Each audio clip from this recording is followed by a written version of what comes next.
एक समय की बात है। जंगल के पास एक लकड़हारा रहता था। वो जंगल में लकड़ी इकट्ठा करता था और उन्हें पास के बाजार में बेचता था।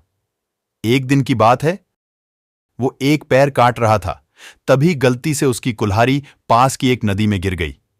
नदी बहुत ज्यादा गहरी थी और तेजी से बह रही थी। उसने बहुत प्रयत्न किया अपने कुल्हाड़ी को खोजने की, लेकिन उसे वो वहां नहीं मिली। अब उसे लगा कि उसने कुल्हाड़ी खो दी है।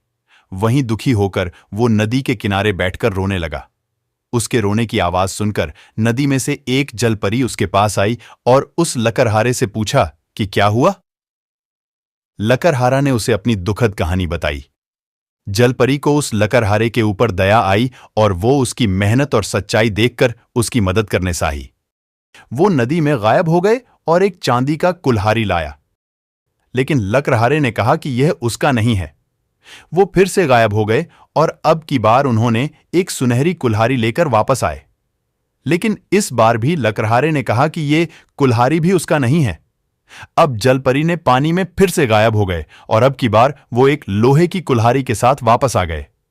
लोहे का कुल्हाड़ी देखकर लकड़हारा मुस्कुराया और कहा कि यह उसकी कुल्हाड़ी है। जलपरी ने लकड़हारे की ईमानदारी से प्रभावित होकर उसे सोने और चांदी की दोनों कुल्हाड़ियां भेंट किया। कहानी की सीख। इस कहानी से हमें ये सीख मिलती है कि ईमानदारी सर्वोत्तम नीति है।